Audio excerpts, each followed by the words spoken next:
My wife stated, "I require space," yet when I distanced myself, she became agitated. Reddit infidelity narratives. Greetings to all, welcome once again. We appreciate your participation today. We have a new narrative to provide, so let us commence. Initially, I must express that I never anticipated recounting this narrative, since I long dismissed its veracity. My name is Donald, and if you have experienced a relationship where the dynamics abruptly deteriorated, then you will want to remain engaged. When many men hear their spouses express the desire for distance, they experience anxiety. Should you find yourself in this predicament, allow me to convey something. You refrain from begging or arguing, instead, you employ strategic thinking. Let us commence from the outset. 15 years. That is the duration of my marriage to Genevieve. We were not flawless, no relationship is, yet I consistently believed we possessed a robust basis. We endured challenges, disputes, triumphs, and setbacks, yet ultimately, we remained a cohesive unit. Alternatively, that is what I presumed. Subsequently, a transformation occurred. Discussions became more concise.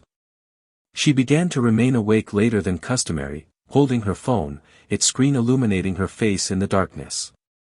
When I inquired about her activities, she would dismissively respond, merely scrolling or messaging a buddy. I initially disregarded it. All individuals are entitled to privacy, correct? However, the more I observed, the more I discerned. She began to laugh at messages she chose not to disclose to me.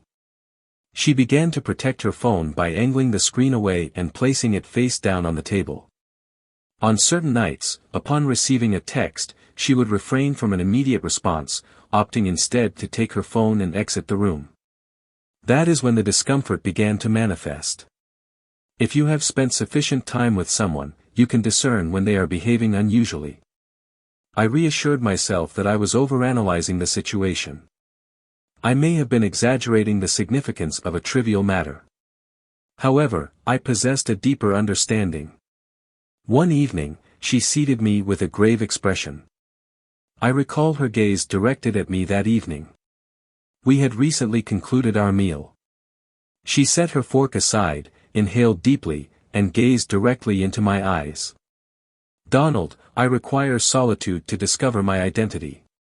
My mind comprehended the words instantaneously, but my body? My body became entirely still. No response. A subtle, oppressive sensation in my chest. However, I concealed it. I only inclined my head slightly and reclined in my chair. Outer space, indeed. I reiterated, maintaining a neutral tone, nearly amused. I ensured my tone conveyed neither anger nor hurt, only modest curiosity. One lesson I have acquired is that the individual who remains composed possesses the utmost power. She exhibited hesitation, as if she were unprepared for my nonchalant response. At that moment, I realized this was not merely a matter of requiring solitude for contemplation or engaging in midlife introspection. Another situation was occurring. My intuition indicated as much. When your intuition communicates, you heed its counsel. I inquired about her precise meaning. Did she require solitude in the residence? Did she desire to go somewhere? Was she experiencing a sense of overwhelm? She provided ambiguous, insubstantial replies, such as, "I merely need to ascertain matters." What needs to be determined?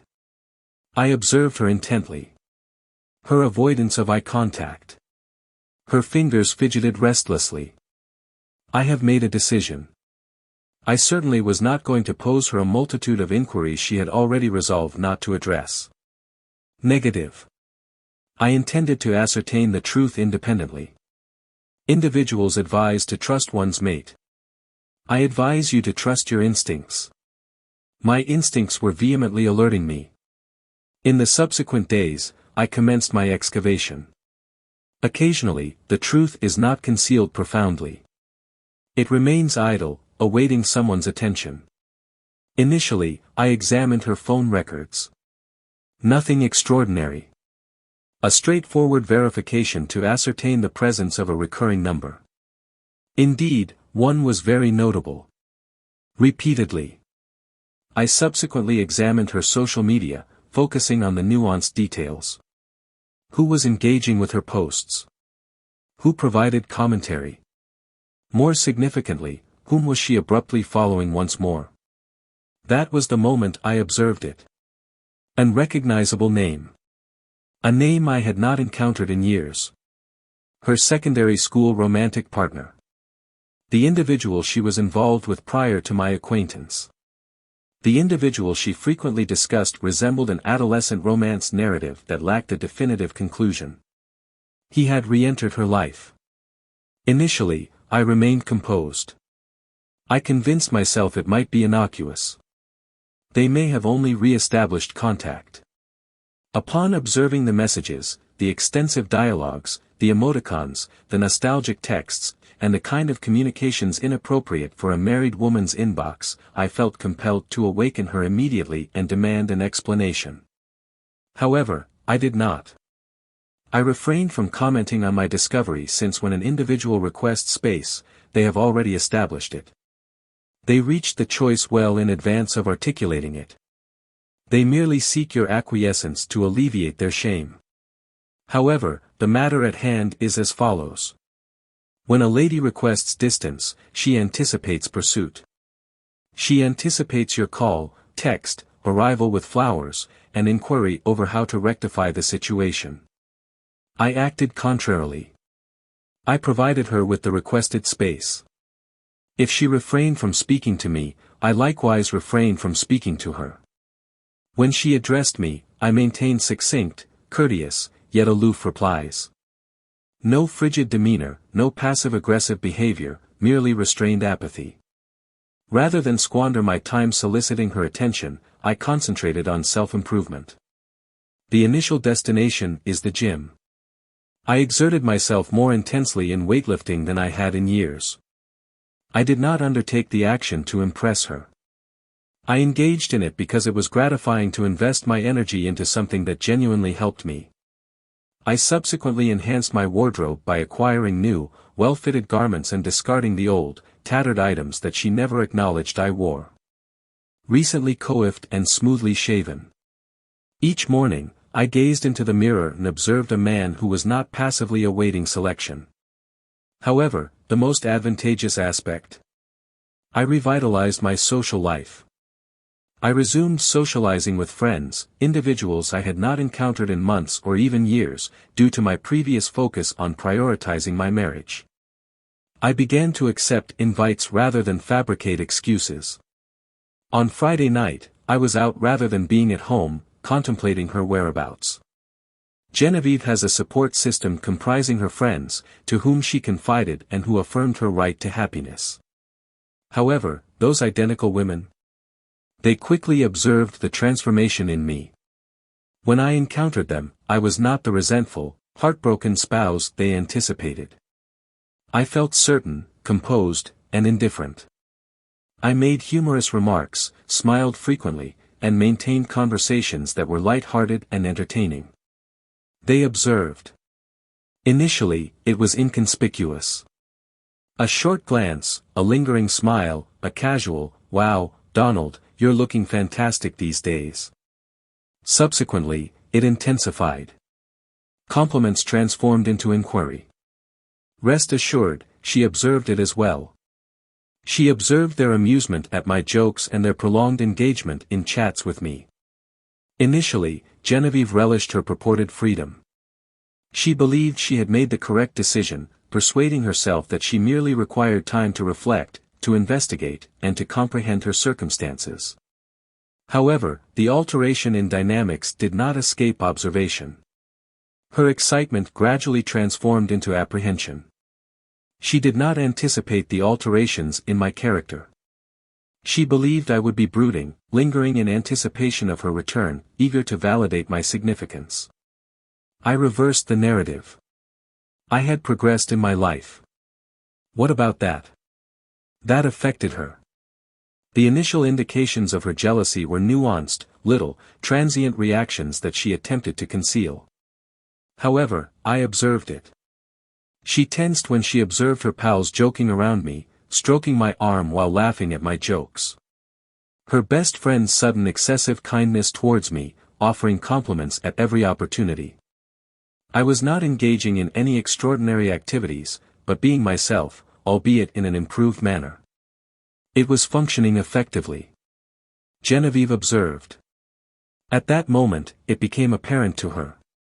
She was alienating me. The exact thing she believed she desired, remoteness, was suddenly working against her. She was unable to restrain herself. One evening, as I was leisurely seated in the living room, she entered and inquired, "How was your day?" In that manner. Uncomplicated. Informal. As though nothing occurred. I failed to provide her with what she sought. It was satisfactory. That is all I stated. Lack of specifics, absence of fervor. A purely impartial reply. I maintained a casual yet detached tone. Cordial, yet indifferent. I was not unkind nor impolite, yet I ensured she perceived the shift. She was no longer my priority. I observed it in her expression. She anticipated greater outcomes. She believed I would be exhilarated by the sound of her voice, keen to participate. However, that is no longer the operational mechanism of the game. I ceased to engage on her conditions. That moment marked the inception of her realization. Several days later, she endeavored once more. On this occasion, she exerted effort. She started engaging in conversation with me more frequently. Not merely superficial dialogue, but substantive discussions. Inquiring about my intentions, remarking on my appearance, and subtly indicating her awareness of my transformation. Subsequently, the proposal for a date night was made. We ought to venture out together at some point. Only we. Perhaps dinner. I was aware of her actions. She attempted to revert to the previous state as if nothing had transpired, anticipating that I would seize the opportunity. However, I was not inclined to facilitate the process. I maintained composure. I acquiesced. Perhaps. Allow me to review my schedule. The response was fatal to her. She anticipated my immediate concurrence. To experience relief upon her imminent return. Instead, she was compelled to endure uncertainty. The identical ambiguity she directed towards me when she requested distance. Subsequently, the process of adornment commenced. She began donning the attire I favored, styling her hair, and applying perfume within the home. Minor details, yet they were evident. She was not acting for her own benefit. She was seeking my attention. Nevertheless, I refrained from biting. I was calm, collected, and in command. It was inevitable that she would succumb. Upon her action, I ensured to retain every detail. On one occasion, she ultimately articulated it. I anticipated her words but chose not to elicit them from her. She seated herself, gazed directly into my eyes, and acknowledged her error. I believe I have erred. Her voice had become quieter and more hesitant. I do not require space. I require your presence. I reclined, observing her, allowing her words to resonate. I then provided her with the response that had lingered on my tongue for months. I provided you with space at your request. However, I am uncertain about reverting to the previous state of affairs. Her expression diminished. At that moment, she realized. The balance of power had changed. I noticed the remorse in her gaze. She realized she had deceived herself. However, at that juncture, it was inconsequential. I have concluded, I informed her, my tone unwavering. You sought distance, and I recognized that I merit a partner who never required it first. And just as swiftly, it concluded. I observed her sitting there, bewildered, unable to comprehend how the man she believed would always be available had eluded her grasp. The adolescent romantic partner? A jest. An interruption. He was never earnest regarding her, merely an old flame manipulating her emotions to revisit his past before returning to his own life. The separation required months to conclude, although prior to its completion, she confessed to me. I lament it. I lament everything of it. However, by that time, I had already progressed. I was already in a superior situation with someone who genuinely appreciated my contributions. What about her? She was abandoned. What are your opinions? Was my approach to this situation incorrect? Should I have reconciled with her after all that transpired? Was I correct to proceed forward? I am aware that some individuals may assert that one needs to have fought for their marriage. However, let me to inquire, battled for what purpose? For a woman who was prepared to discard me the moment she perceived a superior alternative? A woman who recognized my worth just upon observing other ladies valuing me? That does not constitute love. That constitutes possession. She rejected me. She simply wished to prevent my loss to another individual. That constitutes a significant distinction. I will share a lesson I acquired through difficult experience. When a woman expresses the desire for space, she has already reached a conclusion. She lacks the courage to disclose the complete truth to you. She is not requesting space for contemplation. She requests the opportunity to consider her alternatives without experiencing guilt. Once you begin to beg, plead, or attempt to persuade her otherwise, she diminishes her regard for you more. Your confirmation aligns with her existing suspicions. You are in a state of desperation, and she is capable of finding a superior alternative. Attention, gentlemen. If your partner expresses a need for space, refrain from pursuing her. Refrain from weeping. Refrain from pleading. Avoid inundating her phone with messages expressing your affection. That is just what she anticipates you to do. By doing so, you facilitate her decision-making process. Provide her just what she requests, but under your conditions. Recede. Engage in self-improvement. Attend the gym, enhance your wardrobe, socialize with friends, and ensure she observes your flourishing existence without her. Allow her to experience the void left by the man she believed she could effortlessly substitute. Herein is the absurdity. Upon observing that other women are acknowledging your presence and that you are progressing rather than being passive, she will begin to scrutinize everything. She will contemplate whether she erred. She will have jealousy surging throughout her, and abruptly, she becomes the pursuer. At that point, you determine whether she is deserving of reinstatement. This ultimately pertains to self-respect. Do not permit anyone to regard you as a secondary option. Recognize your value. If an individual must lose you to comprehend your value, permit them to lose you permanently. What actions would you have taken? Please share your ideas in the comments section. If you are aware of someone who requires this information, forward this video to them. If you have experienced a similar situation, please share how you managed it. Until we meet again, take care and remain vigilant.